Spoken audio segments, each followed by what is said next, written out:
Bonjour à tous et bienvenue sur boursicoté.com pour cette nouvelle analyse technique des principaux indices mondiaux et on commence avec le DAX qui repasse ici au-delà des 16 000 points, zone qui avait été testée ici lors de cette phase de cotation durant le mois d'août, donc nouveau point haut historique sur le DAX, il n'avait jamais évolué à ces niveaux. Alors c'est intéressant parce qu'en plus on a franchi cette zone des 16 000 points ici sur un gap haussier et donc un petit peu comme sur de nombreux indices, notamment les indices américains que nous verrons par la suite, on est sur des nouveaux plus hauts historiques sur l'indice allemand. Alors, une fois n'est pas coutume, je vais vous montrer aussi le CAC 40 Global Return. Voilà, ce que l'on peut voir aussi, et c'est assez important, c'est le franchissement de cette zone des 20 000 points. Là aussi, c'est historique puisque le CAC 40 GR n'avait jamais franchi cette zone, donc c'est dire si vraiment le moment, quelque part, il est historique. Donc on a de nouveaux plus hauts significatifs sur l'indice allemand, ce qui relance un petit peu sa dynamique, l'indice allemand qui était à la traîne par rapport à d'autres indices depuis quelques semaines. Configuration technique ici assez hésitante, on a beaucoup moins de force que sur d'autres indices. Le RSI ici qui a du mal à rentrer dans sa zone de surachat. Donc on entre ici dans une dynamique haussière court terme et long terme, mais ça semble pour l'instant encore assez fragile. Alors toutefois, si on consolidait, on observera l'évolution des cours ici au contact de cette zone des 16 000 points, qui était la zone de point haut que nous avions ici sur ces précédentes phases, mais tout simplement la zone de gap qui a été ouverte cette semaine pour franchir ce niveau. Donc c'est un niveau qui reste significatif. Sur l'indice européen Eurostoxx 50, là on s'envole depuis longtemps, depuis le début de la semaine. Semaine dernière ici on était au contact de cette zone de résistance majeure des 4250 points.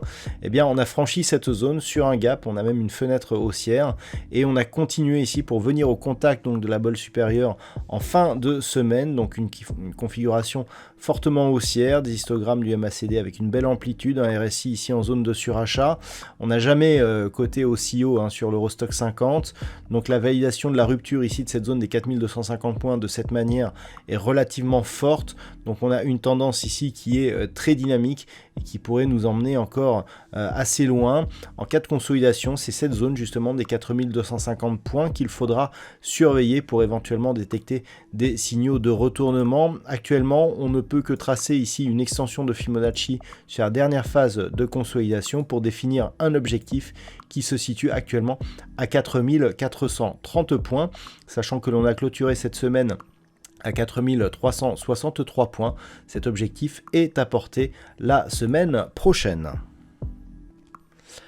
Et puis sur le S&P 500, on valide là aussi de nouveaux points hauts historiques. On avait cassé donc la zone ici des 4537 points, qui était le précédent niveau de points hauts historiques avant ici cette phase de consolidation qui avait duré quelques semaines. Donc cette zone ayant été cassée, ayant même été validée en tant que support, depuis on est sur un mouvement unidirectionnel, donc haussier. On vient de dépasser donc les 4700 points après avoir franchi ici cette zone des 4680 sur un gap initial, gap qui a été comblé, mais qui s'est poursuivi ici par une hausse continue. Donc on est là aussi sur une dynamique très forte sur le S&P 500, RSI ici en surachat, histogramme du MACD un peu plus hésitant, donc attention ici à une certaine fragilité. Lorsque l'on trace les retracements de Fibonacci donc sur la précédente phase de consolidation, on peut constater que la zone d'objectif à 4710 points, elle a été atteinte. Donc attention ici aux réactions. Si on venait à casser ici une zone, voilà, sur ces deux bougies ici, qui se situent donc à 4660 points, on pourrait avoir un mouvement de consolidation. Toutefois, tant que les cours ne repassent pas ici sous cette zone des 4537 points, il n'y a pas de remise en cause de la dynamique haussière sur l'indice élargi des valeurs américaines. Et puis sur le Nasdaq, là aussi ça reste fortement haussier puisque la rupture ici des 15 660 points eh bien, a permis une reprise de la dynamique. On a une dynamique plus forte depuis la rupture de ce niveau que ce que nous avions auparavant. Donc là aussi on est sur une dynamique relativement forte.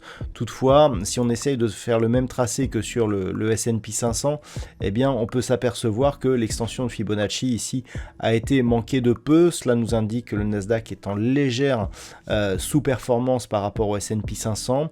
La bougie est rouge alors que sur le S&P 500 elle est verte, donc on a une sous-performance du Nasdaq. Attention donc à un retour de l'indice des technos sur une phase de consolidation. Toutefois, tant que les cours restent ici au-delà de cette zone des 15 660 points, eh bien ça reste haussier d'un point de vue moyen terme puisque nous aurions tout simplement une résistance qui se transformerait en support et une moyenne mobile 20 exponentielle qui évoluera au voisinage de cette zone la semaine prochaine.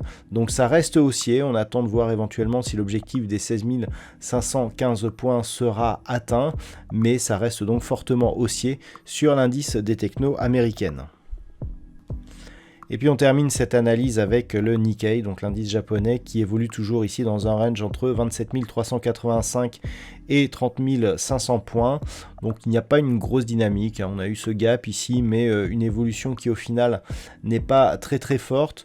Donc d'un point de vue moyen terme, ça reste neutre, on a une tendance long terme qui est fortement haussière. Mais depuis l'entrée ici au mois de décembre de l'année dernière, eh bien, on aura évolué quasiment toute l'année, donc dans ce range entre 20 385 et 30 500 points.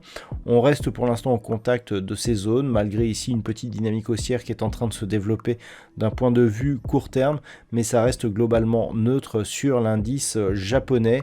Il faudra attendre la rupture de l'une ou de l'autre de ces niveaux pour définir un directionnel plus fort. Là, on est vraiment dans une neutralité parfaite sur le court et sur le moyen terme.